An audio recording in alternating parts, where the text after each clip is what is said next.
We can play cards and play checkers and watch television and walk crossword puzzle. Hey, man, those are all things that old men do. I ain't no old man. I go out with chicks. Well, get me a chick. I'll go out with you. Today, it can be easy to overlook the fact that one of the most culturally important American sitcoms was a remake of a BBC show called Steptoe and Son. The show was such a hit in the US because it united two demographics through the opposing views of the main characters. This is not a dress. This is a dashiki. A dashiki is a traditional African shirt for men. To me, it looked like a traditional dress for a woman. Fred Sanford, the cantankerous, wisecracking patriarch, spoke to a generation of Americans that grew up during the Great Depression. He was of a generation that proudly relied on their street smarts to get by. You know what it says in the Bible, love thy neighbor? Well, the guy who wrote the Bible didn't live in this neighborhood. If he had, he just said, love thy neighbor, but locketh thy window. His son Lamont spoke to the counterculture youth of the 1970s, a generation that was quick to embrace new ideas and styles, much to the dismay of their parents. Hey, what's that around your neck? You got a sore throat? The dynamic of this father that knew best and his son that claimed to know better resulted in some of the most relatable comedy of the 1970s. It's Sanford Son now, but when I'm gone, the business will all be his alone. It'll be Dummy Incorporated. What are you talking about, Dummy Incorporated? The road to success was a long one, though, with several failed pilots filmed before Redd Foxx and Damon Wilson were cast as the titular Sanford Son, giving a comedic voice to African Americans in a way that had never been done before. Are they colored? Yeah, white. The show became so successful that not one, not two, but 3 spin-offs were produced, most of which lacked the magic that made Sanford Son so special. Ready, Freddy, ain't too steady. As the show celebrated its 50th anniversary this year, I wanted to take a look back at its entire history, though, to highlight why Sanford Son is not only one of the greatest sitcom adaptations of all time, but also just one of the greatest sitcoms, period. Will you go away? I'm smoking pot. This is the story of Sanford Son. Steptoe & Son first hit British airwaves in 1962, though it was preceded by several sketches featuring the characters. It centered around struggling London junk dealers Albert Steptoe and his son Harold. The two of them disagreed over pretty much everything. Should have asked me if I mind. All right. Father, have you any objections to me inviting a few friends round here tonight? Yes, I have. Well, hard luck, because they're coming. Is that the guy supposed to be me? But they loved each other underneath it all, an element that would be replicated in Sanford Son. It was a huge success, spanning 8 seasons and 2 feature films. The first attempt to bring Steptoe & Son to the US came in 1965, with a pilot that featured Lee Tracy and Aldo Ray as feuding father and son junk dealers. 6 years later, producer Norman Lear decided to bring another British sitcom to US audiences, Till Death Do Us Part, renamed All in the Family for its American adaptation. Though it initially stumbled out of the gate, All in the Family found its audience by season 2, becoming groundbreaking in its own right, and a huge hit for CBS, showing the potential in adapting more UK sitcoms. When looking at popular British sitcoms to adapt next, Norman Lear quickly arrived at Steptoe & Son. He appointed his producing partner Bud Yorkin and writer Aaron Rubin to head up a remake. Wanting to tap into the social commentary that was making All in the Family such a hit, they initially cast Bernard Hughes as an Irish widower and Paul Sorvino as his son, who identified more with the Italian heritage of his late mother. The pilot was not picked up. So Yorkin and Rubin went back to the drawing board. This time they looked at the possibility of making the lead characters black, and setting the series in Los Angeles. They first approached Cleavon Little, of the recently released Cotton Comes to Harlem, to play the son character. Little was busy with other projects, but after reading their script, he recommended his Cotton Comes to Harlem co-star for the role of the father, Redd Foxx. 40. 20, not a dime more. 30, not a cent less. 25. So! The then 48-year-old comedian was well known for his nightclub act and comedy albums, though he had yet to achieve major film and television fame. With his lightning-fast quips and comebacks, Redd Foxx had the perfect energy needed to redefine Steptoe & Son for American audiences. Maybe too much energy, as a matter of fact. In Yorkin and Rubin's script, the character was 65, almost 20 years older than Redd. But by growing a scraggly beard, dyeing his hair gray, and altering his walk, Redd was able to convincingly transform him into a senior citizen. I'm dying. I can feel myself getting weak. You hear that, Elizabeth? I'm coming to join you, honey. This allowed him to do a lot of physical comedy that otherwise might not have been possible with an older performer. And they see him coming, said,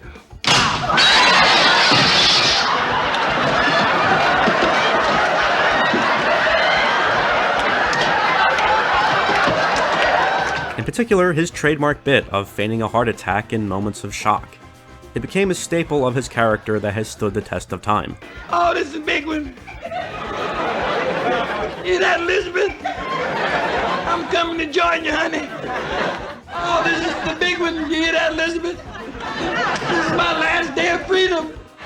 You hear that, Elizabeth? I'm coming to join you, honey. With a fat friend. Another influence Redd brought to the role was his name. Redd's birth name was John Elroy Sanford. His late brother had been named Fred Sanford, and Redd convinced producers to name the lead character in tribute. S-A-N-F-O-R-D, period. Fred Sanford, like Redd, was also written to be from St. Louis. And we can travel too, Pop. All around the world, any place we want to go now. Yeah, I could go to St. Louis. Producers next faced the challenge of finding an actor who could both complement and differ from Redd's style to play Fred's son Lamont. As I mentioned earlier, Cleavon Little had been the original choice, but was unavailable. He had caught Yorkin's eye after appearing as a burglar on an episode of All in the Family. With him unavailable, Yorkin then looked to Cleavon's partner in that episode, a 24-year-old actor named Damon Wilson. There was 11 of us in one bed. You had a bed? My father was You had a father? Wilson's background was quite different from Redd's. He grew up in New York City, where he gravitated towards acting at an early age, making his Broadway debut at just 12 years old. He continued to appear in theater productions throughout his youth, both on and off Broadway. Following his service in the Vietnam War, Wilson ventured out to Hollywood and began acting for the screen. While Redd Foxx brought a sarcastic wit to the role of Fred Sanford, Damon Wilson brought a calm and collected cool to Lamont. The writers used their performances and real-life personalities to guide the show in an effort to be different from Steptoe & Son. Full house. I got a flush. Straight flush. Flush is right. Your money going right down the toilet. Even so, Redd Foxx was concerned that black audiences wouldn't immediately connect with the show. Up till that point in time, the only black-led sitcom that had been a major success was Julia, which aired from 1968 to 71. Julia, while praised for being groundbreaking, also received its fair share of criticism for being an inaccurate portrayal of African-American life. Redd, whose grandfather was a junkman himself, felt that Sanford & Son could be a proper representation of the struggling black population in America. What's with all these final notices, Pop? Haven't you been paying the bills? Nope. Well, the bills come on time, don't they? Yeah, the bills come on time, but there's been a slight delay in the money.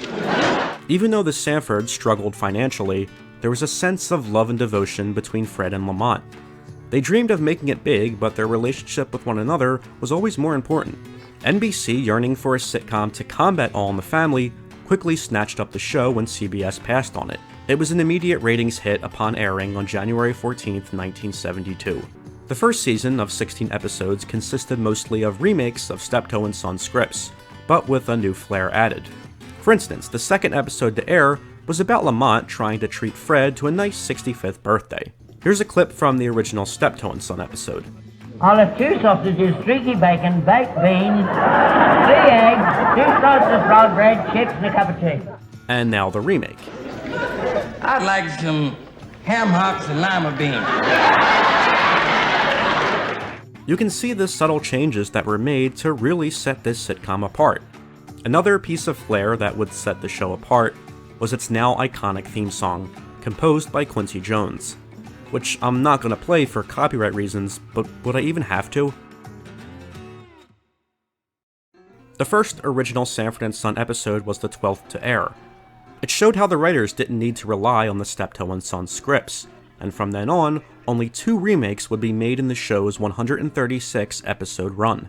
The writers kept things fresh by introducing a slew of wonderful supporting characters, including Fred's close friends Melvin and Bubba, played by Redd Foxx's real-life friends Slappy White and Don Bexley respectively. Then there was also Grady, introduced in Season 3, played by Whitman Mayo. Now come on, man, let's get some action. Fred, if I could get some action, I wouldn't be sitting here playing checkers with you.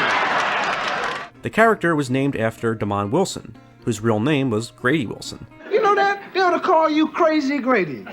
He became so popular with audiences that he temporarily replaced Redd Foxx when he exited the show during a contract dispute. What's she call me? Godfather. You know, you my godfather. You taking care of me while Pop's gone. Right, Godfather? What's wrong with your eyes? He later even got his own spin-off, titled Grady. It ran for 10 episodes in 1975 before Grady was brought back to Sanford & Son. Hey, Grady, you back? Well, what do you mean? See, Elroy, even heaven returns its empties. Lamont had his own friends as well, including his best friend, Rollo, who Fred disapproved strongly of. I don't have a picture of myself. You think I'm gonna need one? Hey, man, I hope not, because I ain't got a picture of myself either. Well, Rollo, why don't you go down to the post office and take one of your pictures down on the wall? There was also Julio, the Sanford's Puerto Rican neighbor, who Fred also had some strong opinions on. For you, I think I will order something nice and mild. Let's see. Oh, yeah, some chile relleno con queso. I know I'm gonna have a queso after I eat that. But truly there was no one who clashed with Fred Sanford like that of his Bible-toting sister-in-law Esther, played by LaWanda Page. We have inner beauty. Yeah, what? Inner beauty. Well, you better put your liver where your face is. First appearing towards the end of Season 2, Esther, the sister of Fred's late wife, was never afraid to give Fred's attitude right back to him. If I wasn't so sick, I would give you one of these across your ugly lips. Who you calling ugly, sucker? Despite their tense on-screen relationship, Paige and Redd Foxx were childhood friends, with Redd being adamant that producers cast her as Aunt Esther. That's just a clear piece of plastic. No, it ain't. Put up to your face. That's your Halloween mask. Even with new recurring characters routinely added, Fred and Mont's relationship remained at the heart of the show. The two were very protective over each other, both disapproving of the other's romantic partners on more than one occasion. You're too old to get married, Pop. You're 65. So what? Cary Grant got married again when he was in his 60s. Yeah, but you're not Cary Grant. I'm not General Grant either. They also tried to relate to one another, often with disastrous results. Like this episode, where Fred tries to find out why Rollo spends so much time with Lamont. Why you always going out with my son? Lamont, that's my man.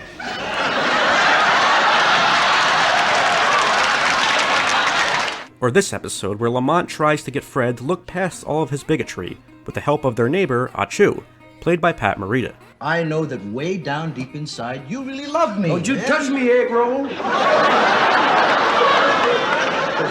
I really close your eyes up for you. Fred Sanford was never afraid to speak his mind. No race, class, or occupation was safe from Fred. He was equally offensive to everyone. Oh, hello, darling. Oh no, we talk about what we didn't eat. I bet that's a short conversation. Why don't you arrest some white drivers? I do. You do? Well, where are they? Look at all these niggas in here. And Fred was also a smooth talker when he needed to be as well. I didn't want him to think I was trying to take the place of his mother. See, now, there's a difference. See, he can never have another mother. But I could have another mama. But having Lamont there, acting as the straight man, forever horrified by his father's behavior, helped Fred see the error of his ways at the end of the day. Thank you for fixing my favorite kind of dish. Good, bueno. Amigos? Amigos. Qué bueno, me alegro. For his performance as Fred Sanford, Redd received 3 Emmy nominations and won a Golden Globe in 1974. Through Sanford & Son, Redd Foxx became so popular that he even received his own talking doll. You big dummy. He sounds just like you too, Fred. As ratings and popularity continued to rise, so did tensions behind the scenes though. Redd Foxx temporarily left the show when salary renegotiations failed mid-season in 1973, resulting in Grady moving into the Sanford's house. Now, just about everybody knows that one of the main side effects of using marijuana is the hungries or the munchies. Weren't they in The Wizard of Oz? That was the munchkins. Redd eventually got his demand for a higher salary though the ordeal left a permanent rift amongst the main cast. Can't you read the sign?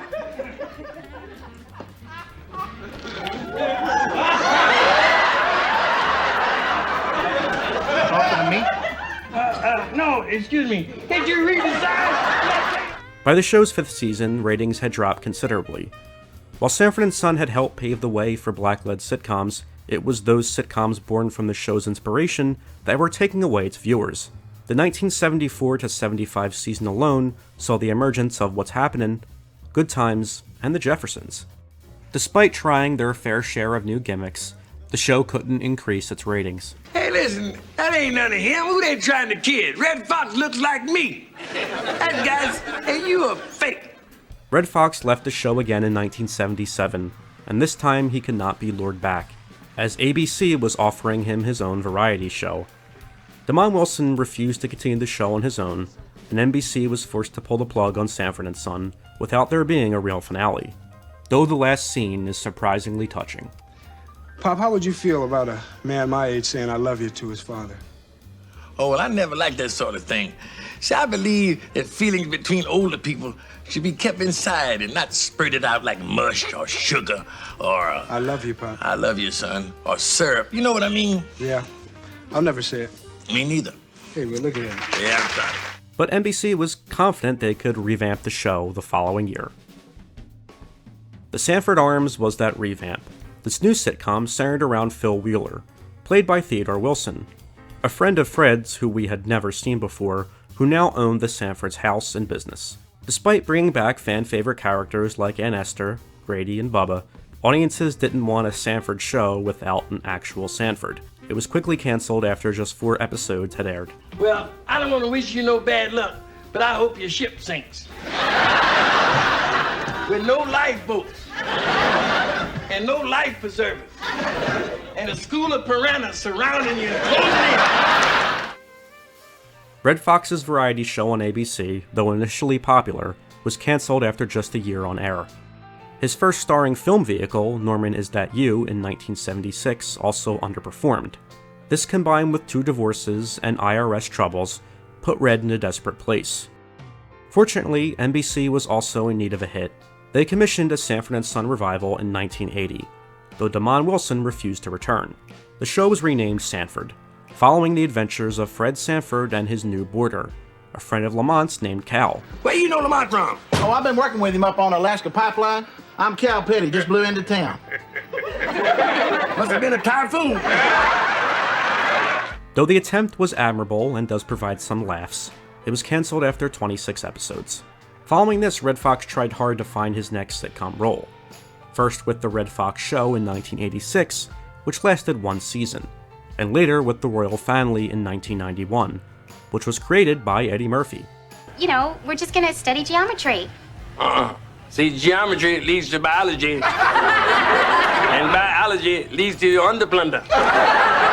The sitcom was proving to be a ratings and critical success when Redd Foxx tragically died of a heart attack during its production in 1991. He was 68 years old. Damon Wilson also tried to headline his own successful sitcoms outside of Sanford & Son, but both of those attempts failed. Sanford & Son truly paved the way, not just for black-led sitcoms, but also for American remakes of British shows. It borrowed the formula of a proven hit, but was also never afraid to be its own thing, defining what a remake should be. While everyone from Norman Lear to the writers to the supporting cast is owed a debt of gratitude for this, the true success of Sanford & Son is due to the chemistry and dynamic of Redd Foxx and Damon Wilson. That's in my heart. Oh, hey, Pop. That's you, dummy, you. Look at me.